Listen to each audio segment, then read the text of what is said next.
தாய் வரும்போது தந்தை மிரட்டுகின்ற பொழுது, குடும்பத்தில் இருக்கவெல்லாம் எதிர்க்கின்ற பொழுது, அந்த தாயினுடைய அன்பு, அதனுடைய பாசம், இவைகளெல்லாம் உள்ளே குறுக்கே வருகிறதே. வந்தவுடைய ரசூலுல்லாஹ்வுடைய அந்த வழிகாட்டுலாமா விட்டுகிறார்கள். சில இளைஞர்கள் வெளிநாடுகளுக்கு செல்கிறார்கள். அங்கே பார்க்கிறார்கள், அங்கு இருக்கக்கூடிய அல்லாஹ்வின் தூதர் காட்டிய வழிமுறைகளை பற்றிய பயான்களை கேட்கிறார்கள், அறிவுரைகளை கேட்கிறாங்க. வந்த உடனே அவருடைய உள்ளத்துல ஈமான் சர்ருன்னு ஏறுது. ரசூலுல்லாஹி ஸல்லல்லாஹு அலைஹி வஸல்லம் சொன்ன மாதிரி தான் என் திருமணம் முடிப்பேன், எளிமையா முடிப்பேன், வரதட்சணை வாங்காமல் முடிப்பேன், மகர் கொடுத்து முடிப்பேன். இவ்வளவெல்லாம் பேசிக்கொண்டு வந்து இங்கே இறங்கியவுடன் இந்த தாய் வந்து சொல்லுகிறார். தாயிட்ட போய் சொன்ன உடனேயே கடுமையான எதிர்ப்பு. கெடுத்துட்டாங்களா நஜாத்காரங்க? நஜாத்காரனை போய் சேர்ந்தியா? நீனு சிறந்தி கெட்டு போனியா? இந்த ஊர்ல இருக்கிறதா கெடுத்துக்கிட்டு இருக்கிற இந்த நாசமா போனவங்க வெளிநாட்டிலையும் இருந்து உடனே என் பிள்ளைய கெடுத்துட்டானா அப்படின்னு திட்டிக்கிட்டு, அந்த மாதிரிலாம் நடக்கக்கூடாது. நாம் பார்த்து வைத்திருக்கக்கூடிய பெண்ணை ஆடம்பரமான திருமணம், நல்ல பிரம்மாண்டமான திருமணம் எல்லாம் வாங்கித்தான் முடிக்க வேண்டும். இவன் சொல்லி பார்க்கிறான், முடியாது, இல்லைன்னா என்கிட்ட பேசாத, என்னை உயிரோடு நீ பார்க்க முடியாத பல மிரட்டல்கள் சொல்லுகின்ற போது அப்படியே கொஞ்சம் கொஞ்சமா இறங்கி கடைசியில பார்த்தால் அனைத்து விதமான பித்அத்துகளும் மார்க்கத்துக்கு முரணான முறையில் திருமணம் முடித்ததை நாம் பார்க்கிறோம். ஏன் அவன் முதல்ல இருந்தது ஏன் குறைகிறது? இந்த உறவு உள்ளே வந்து நுழையுது. அது தடுக்கின்ற பொழுது என்ன செய்கிறார்? தாய் என்று பார்க்கிறான். இந்த தாய்க்கு மேல அல்லாஹ் இருக்கிறான். இந்த தாயை படைத்தது, தந்தையை படைத்தது, உன்னை படைத்தது, உலகத்தை படைத்தது அல்லாஹ் இல்லையா? இதை விட அவனுடைய கட்டளை முக்கியம் இல்லையா? அந்த தூதருடைய கட்டளை முக்கியம் இல்லையா? அது தெரியாமல் தாய் மேல உள்ள பாசம் என்ற பெயர்களில் மார்க்கத்துக்கு முரணா நடக்க கூடாது என்று மார்க்கம் சொல்லுகிறது. தாய்க்கு வேற எல்லாம் நல்லா செய்ய, நகை வாங்கி கேட்கிறாங்களா கொடு, துணி வாங்கி கேட்கிறாங்களா கொடு, வீடு வாங்கி கேட்கிறாங்களா கொடு, உலகத்துல எதை வேணாலும் கொடு.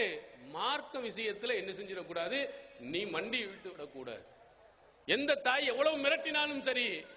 ஆனா நீங்க பார்த்தீர்களானா சின்ன குழந்தைகள்ல அவன் படிக்கின்ற காலகட்டத்திலே பாருங்க, தாயிட்ட எவ்வளவு பொய் பேசியிருப்பான், தாயினுடைய சட்டங்களை எவ்வளவுலாம் மீறி இருப்பான். பள்ளிக்கூடத்துக்கு போடான்னு சொன்னா இடுப்புல என்ன செய்வான்? நோட்டை சொருவிட்டு சினிமா தேட்டருக்கு போயிட்டு வருவான். அவன் அம்மா பீடி சிகரெட் குடிக்காதே என்று சொன்னால் ஓரமா அங்க போய் நின்று குடிச்சிட்டு வருவான். தாய் சில நல்ல விஷயங்களை எல்லாம் சொல்லும் போது மீறியவன் ஒரு கெட்ட விஷயத்தை சொல்லும் போது மறுக்க அவனுக்கு துணிவு வருவதில்லை. அப்ப தாய் என்ற ஒரு காரணத்தினால், அந்த உறவினுடைய காரணத்தினால் அல்லாஹ்வின் தூதர் காட்டிய வழிமுறையை மறுக்கிறான். அந்த மாதிரி மறுத்தால் இறை தூதரை நாம் கண்ணியப்படுத்தல, இந்த உறவுக்கு நாம் முக்கியத்துவம் கொடுத்து விட்டோம் என்பதை நீங்க விளங்கணும். அதே மாதிரி இன்னொரு செய்தியை பாருங்கள். சுனன் இப்னு மாஜாவிலே இடம்பெறுகிறது. ஒரு பெண்மணி தான், இது ஒரு ஆணை பார்க்கிறோம்.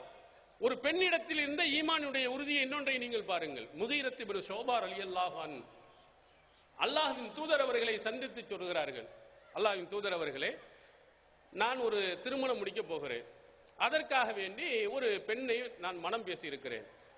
அப்ப ரசூலுல்லாஹ் கேட்டார்கள், அந்த பெண்ணை நீ பார்த்துட்டியா? இல்ல பார்க்கல. நீங்க முதல்ல போய் பார்த்துக்க. உங்க இருவர்களுக்கு மத்தியில் அன்பை பாசத்தை ஏற்படுத்துவதற்கு அது உகந்ததாக இருக்கும். பெண்ணை பார்த்துட்டு அப்புறம் தான் நீ திருமணம் முடிக்கணும், ரசூலுல்லாஹ்வுடைய கட்டளை. உடனே அமீர் ஸல்லல்லாஹு அலைஹி வஸல்லம் கட்டளையை நிறைவேற்றணுமா இல்லையா?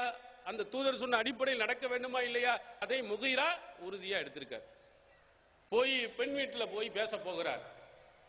அங்கு அம்மா அப்பாட்ட சொல்றாரு, அல்லாஹ்வின் தூதர் அவர்கள் என்ற சொன்னாங்க, அல்லாஹ்வின் தூதர் அவர்கள் இப்படி பெண்ணை பார்த்துட்டு தான் முடிக்க சொன்னாங்க, எனவே உங்க மகளை நீங்க காட்டுங்க.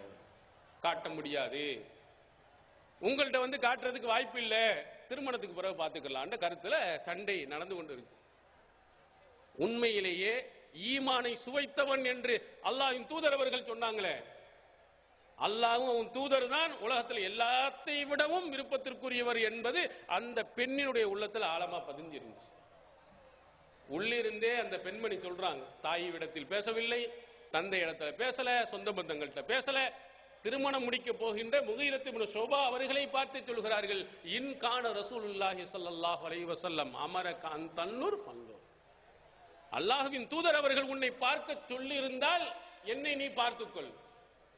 ரசூலுல்லாஹ்வுடைய கட்டளை இருந்தால் கண்டிப்பாக நீ பார்த்துவிட்டு திருமணம் செய் என்று மணமகள், திருமணம் முடிக்க போனவள், வெக்கத்தில் அதிகமாக இருக்கக்கூடியவள், அங்கே ஒரு உந்துதல் வருகிறது. அங்கே அந்த பெண்மணியிடத்தில் ஒரு தைரியம் ஏற்படுகிற. அல்லாஹ்வின் தூதர் சொல்லிவிட்டால் தாய் தடுப்பதற்கு உரிமை இல்லை, தந்தை தடுப்பதற்கு உரிமை இல்லை, உலகத்தில் உள்ள யாருக்கும் உரிமை இல்லை. எனவே ரசூலுல்லாஹ் சொல்லி தான் நீ பார்த்துக்கிட்டான். அவர் பார்த்து விட்டு தான் திருமணம் முடிக்கிறார். எங்கே உறவு மறுக்கிறது பாருங்க. நபி வழியை நடைமுறைப்படுத்துகின்ற நேரத்தில் தாய் வந்து மறுக்கிறார், தந்தை வந்து மறுக்கிறார். மறுக்கும் போது சரி சரி என்று அந்த பெண்மணி சொல்லவில்லை. இந்த மாப்பிள்ளை இல்லைன்னா இன்னொரு மாப்பிள்ளைய பார்த்துக்கிறீங்கன்னு சொல்லல. ரசூலுல்லாஹ் சொல்லிவிட்டார்களே, ஆனால் அதுக்கு மறுப்பே கிடையாது, பார்த்தே திருமணம் முடியுங்கள் என்று சொன்னார். இந்த இறை நம்பிக்கை, இந்த மாதிரி அல்லாஹ்வின் தூதர் அவர்களை மதிக்கக்கூடிய பண்பு நம்மிடத்தில் வந்து விடுமானால் இந்த உலகத்தில் இருக்கக்கூடிய பித்அத்துகள், ஷிர்க்குகள், மார்க்கத்துக்கு முரணானவைகள் எல்லாம் தானாக போயிட்டே இருக்கு. அதனால உறவுகளை காரணம் காட்டிவிட்டு மார்க்கத்தில் இருக்க